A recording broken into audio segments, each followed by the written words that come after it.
Hello everyone, मेरा नाम अभिषेक है। और आज वैसे तो मेरा टाइम था हु एम आई अपलोड करने का, लेकिन एक चीज़ मुझे लगी जो ज़्यादा इम्पोर्टेंट है स्पिरिचुअलिटी से बात करने के मुकाबले में। वो मैंने डिसाइड किया है आज अपलोड करने का। एक चैनल है एन ओपन लेटर। इनकी एक वीडियो मैंने बहुत पहले देखी थी, आई थिंक साल हो गया होगा अब इस बात को, या एटलीस्ट लाइक 8-10 महीने। और मैंने सडनली इनकी एक वीडियो देखी जिसमें कि इन्होंने लिखा है कि बहुत सारे लोग, मैंने वीडियो नहीं देखी, आई मीन वीडियो की अपीयरेंस देखी कि बहुत सारे लोग इस चाइनीज़ स्कैम से इंडिया में इफ़ेक्ट हो रहे हैं। तो मैंने सोचा ये थोड़ी सी इम्पोर्टेंट बात है ज़्यादा, या अर्जेंसी इसकी थोड़ी हाई है। और मैंने डिसाइड किया कि मैं इसको पोस्ट करूँगा आज, या देखूँगा आज। हु एम आई मैंने रेडी किया हुआ है ऑलरेडी फर्स्ट पार्ट। जो उनका सेकंड पार्ट है वो मुझे अभी स्टिल करना है। जैसे ही मुझे टाइम मिलेगा मैं सेकंड पार्ट भी पूरा करूँगा। और मैं, क्योंकि वो कुछ इस टाइप का सब्जेक्ट है जिसको एक ही बार में करना ज़रूरी है, तो मेरी कोशिश होगी कि मैं उसको एक ही बार में कंप्लीट स्टार्ट टू फिनिश करूँ, ताकि देखने वाले के लिए भी थोड़ा सा लाइक उस एक ही ईजी हो, लाइक जंप ना करना पड़े एक से दूसरे पे। तो एनीवे, ये जो चाइनीज़ स्कैम वाली वीडियो है ये मैंने सोचा थोड़ी ज़्यादा अर्जेंट है, तो आज इसको पहले पोस्ट कर देते हैं और कल फिर हु एम आई पे हम चल पड़ेंगे।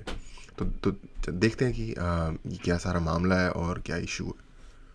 अपने देश में एक खतरनाक स्कैम चल रहा है। हजारों करोड़ रुपए भारत से बाहर इलीगली भेजे जा रहे हैं और जाने कितने लोगों ने अपनी जानें गंवाई हैं। ये स्कैम है लोन ऐप स्कैम, और इसमें चाइना का नाम बार बार सामने आ रहा है। तो ये स्कैम काम कैसे करता है, उससे आप कैसे बच सकते हैं, ये सब कुछ इस वीडियो में एक्सप्लेन करता हूँ। मैंने इसके बारे में सबसे पहले जुलाई 2022 में पढ़ा था। मुंबई पुलिस ने 14 लोगों को अरेस्ट करा और ये कहा कि इन्होंने 1000 लोगों को अपना विक्टिम बनाया है। मैंने न्यूज पढ़ी तो पता चला कि ये लोग 37 अलग अलग लोन वाले ऐप यूज करके इन लोगों को लोन देते थे और बाद में ज्यादा पैसा वसूल करते थे। वसूल करने के लिए 360 अलग अलग बैंक अकाउंट्स थे और 200 शेल कंपनीज थी अलॉन्ग विद 50 क्रिप्टो वॉलेट्स, और इन सबके जरिए ये पैसा इलीगली बाहर भेज रहे थे। ये इन्वेस्टिगेशन इसलिए हुई क्योंकि मई 2022 में एक महिला ने ऐसे ही किसी ऐप से लोन लिया था और उसके बाद उन्होंने सुसाइड कमिट कर लिया। यहाँ पर 10 चाइनीज नेशनल्स की बात भी सामने आई, मगर ये पूरे बड़े स्कैम का बहुत छोटा सा हिस्सा था। अभी अगस्त 2022 में दिल्ली पुलिस ने बताया कि पिछले 2 महीनों में उन्होंने 22 लोगों को अरेस्ट करा है और वहां से भी 500 करोड़ का एक और स्कैम निकल के आया है। वहां पर बिल्कुल सेम ऐसे ही लोन वाले एप्स हैं। ये रही आपकी स्क्रीन पे सारे नाम। आरबीआई ने कहा था कि 1100 ऐसे डिजिटल एप्स हैं जो ऐसे लोन देते हैं, उसमें 50% कोई ना कोई फ्रॉड कमिट कर रहे हैं। फिर अप्रैल की न्यूज देखी, वहां पर भी यही कि एक multi crore Chinese loan app scam खुला है। और उसके बाद तो मैं हैरान रह गया। नेपाल के अंदर पता चला रेड बढ़ रही है जहां पर इस तरह के स्कैम चल रहे थे। चाइना के आसपास की बाकी कंट्रीज कंबोडिया और वियतनाम से भी ऐसे खबरें आ रही हैं। तो पता चला कि भाई ये स्कैम तो बहुत ही बड़ा है। फिर मैंने इसकी पूरी मेथोडोलॉजी समझी। एक एक स्टेप करके आपको बताता हूँ। पहला स्टेप होता, एक मिनट, ये यहाँ से पहले स्टेप में जा रहे हैं तो यहाँ पे 1 मिनट के लिए रुकते हैं। आ, यार चाइना से कभी कोई अच्छी खबर आती है कि नहीं, आएगी कि नहीं आएगी? और ये जो रिसेंटली हम सुनते रहते हैं अक्सर कि इंडियन गवर्नमेंट ने इतनी ऐप्स बैन कर दी और इतनी ऐप्स बैन कर दी। यार इन ऐप्स को क्यों नहीं बैन कर रही गवर्नमेंट, अगर उन्हें पता है तो? या अगर कर रही है तो फिर इतनी कम क्यों कर रही है? इसने बोला 1100 ऐप्स हैं ऐसी। आई मीन 1100 ऐप्स जो सिर्फ लोन शार्किंग कर रही हैं, और वो भी मतलब एक टाइप का फ्रॉड। सिर्फ लोन शार्किंग अपने आप में ये क्राइम होता है, but like white collar crime आप कह सकते हो, लेकिन उसके बाद फ्रॉड भी कर रहे हैं उसके ऊपर। और आई मीन है लोगों को टारगेट करना। ऐसे लोग जिनके पास अपना क्रेडिट स्कोर ना हो, मतलब जिनको बैंक वाले ना पेपर वर्क देख के लोन देने से मना करते हैं। ये लोग कौन यानी कि होंगे? वल्नरेबल। स्टूडेंट्स, हाउसवाइफ्स, या वो लोग जिनकी इनकम थोड़ी कम है। उन सारे लोगों को ये ऐप वाले ऐड दिखाते हैं कि अरे आपको लोन चाहिए, हम बिना पेपर वर्क के दे देंगे, कोई केवाईसी मत करवाओ, हमारा ऐप डाउनलोड कर लो बस। और अपने ऐप को लेजिटिमेट दिखाने के लिए ये लोग एडवर्टाइज करते हैं कि अरे हमें तो आरबीआई ने भी परमिशन दे रखी है, हमारे कॉन्ट्रैक्ट साइन है एनबीएफसीज के साथ, यानी नॉन बैंकिंग फाइनेंशियल कॉर्पोरेशंस के साथ में, तो आप डरो मत, हमारा ऐप बहुत अच्छा है। और कई केसेस में फेसबुक इंस्टाग्राम पर इस तरह के ऐड चलाते हैं, व्हाट्सएप पे भी लिंक भेजते हैं। ये जो कुछ भी दिखा रहे हैं, आरबीआई की परमिशन, एनबीएफसी से लाइसेंस, ये सब फर्जी होता है। अब आपने एक बार इनका ऐप डाउनलोड कर लिया, उसके बाद ये सिंपली दो चीजों की परमिशन मांगते हैं। अपने कॉन्टैक्ट्स की और आपकी मीडिया गैलरी की। अब हमारी आदत इतनी खराब। ओके, कॉन्टैक्ट्स यानी कि जो लोग आपके साथ जुड़े हुए हैं किसी भी तरीके से, दोस्त यार रिश्तेदार कोवर्कर्स प्रोफेशनल फील्ड के लोग, वो लोग। और मीडिया का मतलब जो भी आप पिक्चर्स लेते हो। तो ये बहुत ही डार्क साउंड कर रहा है, क्योंकि कुछ लोग इतने समझदार नहीं होते कि उनको इस बात की अंडरस्टैंडिंग हो कि भाई पर्सनल चीज़ों को डिजिटल फॉर्म में नहीं रखना चाहिए। You don't know who has the access to your devices. Specially आज के टाइम में कुछ भी ऐसी चीज़ जो आप नहीं पसंद करोगे कि और लोग देखें, उसको कभी भी डिजिटल फॉर्म में कन्वर्ट करो ही मत। सिंपल। है कि पैसा देख के दिमाग बंद हो जाता है, सारी में ही अग्री कर देते हैं और यहीं ओह से या, गंदा। ये भी एक और प्रॉब्लम है। हम लोग प्राइवेसी का जो अंडरस्टैंडिंग है ना इंडिया में, वो बहुत ज़्यादा लाइक एग्जिस्टेंस के भी नहीं करता, एग्जिस्ट नहीं करता। एक बहुत कॉमन चीज़ इंडियंस के बारे में अगर आप नॉन इंडियंस से पूछोगे तो उनको अजीब लगती है अगर वो इंडिया का भी विज़िट करते हैं, कि हर कोई उन्हें देख रहा है। हमारी कंट्री में घूरना एक नॉर्मल बात है, जबकि जनरली इंडिया से बाहर ये चीज़ इन्वेजन ऑफ प्राइवेसी, भाई आप मुझे क्यों देख रहे हो continuously, invasion of privacy consider की जाती है। तो एक मैं बहुत छोटा एग्जांपल दे रहा हूँ, लेकिन फिर ये चीज़ लाइक ट्रांसलेट हो जाती है जो आपका वर्चुअल एग्जिस्टेंस है, यानी कि इंटरनेट पे या फ़ोन पे, उसमें भी फिर हम अपनी प्राइवेसी को इतनी इंपॉर्टेंस नहीं देते, ना दूसरों की को देते हैं। खेल शुरू होता है क्योंकि आपको पैसा जो चाहिए मिल जाता है और ये अपफ्रंट आपको कुछ बताते भी नहीं है। कहते हाँ हाँ आप 6 महीने में दे देना, 10% का इंटरेस्ट लगेगा जो भी।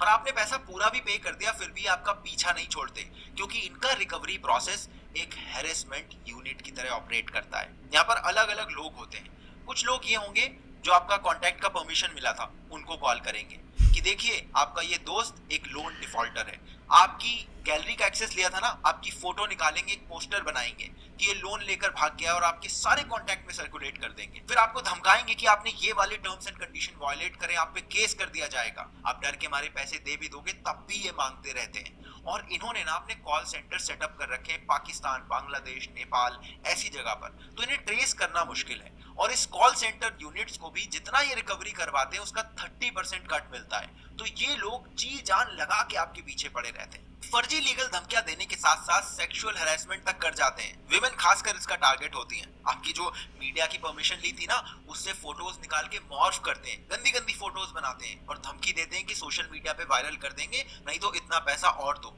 लोग डर के मारे पैसा देते रहते हैं और वरना सुसाइड कर लेते हैं। लास्ट 2 महीनों में 7 ऐसे सुसाइड सामने आए हैं जो इसी तरह के लोन ऐप स्कैम के जरिए हैं। और ये तो वो हैं जो सामने आ गए, जाने कितने हो रहे होंगे और जाने कब से हो रहे होंगे, क्योंकि जुलाई में जो मुंबई पुलिस ने बताया था वो वाला स्कैम 2018 से ऑपरेट कर रहा था। और इन सारे ही लोन ऐप स्कैम्स में चाइनीज का इन्वॉल्वमेंट खूब दिखाई देता है। दिल्ली के एयरपोर्ट से एक चाइनीज नेशनल को पकड़ा गया था एक 21,000 करोड़ वाले लोन स्कैम में। हेडलाइंस आफ्टर हेडलाइंस आप इन स्कैम्स के बारे में पढ़ोगे और उन सब में चाइनीज नेशनल्स का एक डायरेक्ट इन्वॉल्वमेंट दिखाई देता है। ये लोन ऐप स्कैम करने वाले लोग। एक चीज़ मैं यहाँ और भी एड्रेस करना चाहूँगा, क्योंकि ऑफकोर्स जो भी इसे देख रहा है वो यूट्यूब देखता है। कई बार मैंने आई थिंक एक बार शताब को मैंने सुना था ये चीज़ पॉइंट आउट करते हुए। कई बार मैंने देखा है बहुत सारे यूट्यूबर जो ब्रांड प्रमोट कर रहे होते हैं अपने चैनल पे, वो लाइक स्पोर्ट्स बेट के ऐप होते हैं, टीम वीम बनाने वाले ऐप होते हैं, लाइक लोग मजाक कर रहे थे टीम बना लो ये वो। तो ये एक तरीके की बैटिंग है ये, अगर आप लोगों को नहीं पता तो ये जुआ है सिंपल वर्ड में। तो ये सोच के आप करना कि जुए का जो रिपरकशन होता है सोसाइटी में, धर्म इसके बारे में, फिलॉसफी इसके बारे में क्या कहती है, उन सब चीज़ों को आप सोच के ये चीज़ें करो अगर आप करते हो तो, क्योंकि ये बेसिकली बैटिंग है। कहते भी हैं वो ओपनली, और मोस्टली ये भी जो ज़्यादातर ऐप्स होती हैं ये चाइनीज़ ऐप्स ही होती हैं। उसके अलावा इस तरीके की लोन वाली ऐप या इस तरह के शेडी चीज़ों में इन्वॉल्व ऐप्स को प्रमोट करते हुए मैंने काफ़ी बार देखा है यूट्यूब पे बहुत सारे लोगों को। और क्योंकि आप लोग यूट्यूब देखते हैं तो अगर आप इन में से किसी भी चीज़ों में इन्वॉल्व होना चाहते हैं तो प्लीज़ थोड़ा सा अपने आप को 2 मिनट रोक के सोच के कि मैं किस चीज़ में करने जा रहा हूँ, क्या करने जा रहा हूँ, ये आप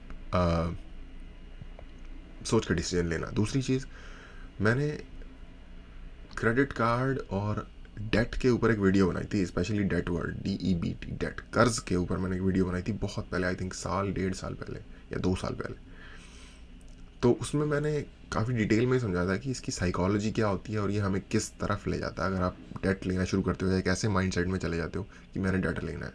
उसकी एक पॉजिटिव साइड भी है, ऑफ कोर्स पूरी दुनिया का जो इकोनॉमिक सिस्टम चल रहा है वो क्रेडिट पे चल रहा है, मैं अंडरस्टैंड करता हूँ उस बात को, मैं ये नहीं कह रहा कि ये गलत है, बट उसका एक यूज़ है और उसका एक मिस यूज़ है। तो उसके ऊपर मैंने बात की थी काफ़ी पहले,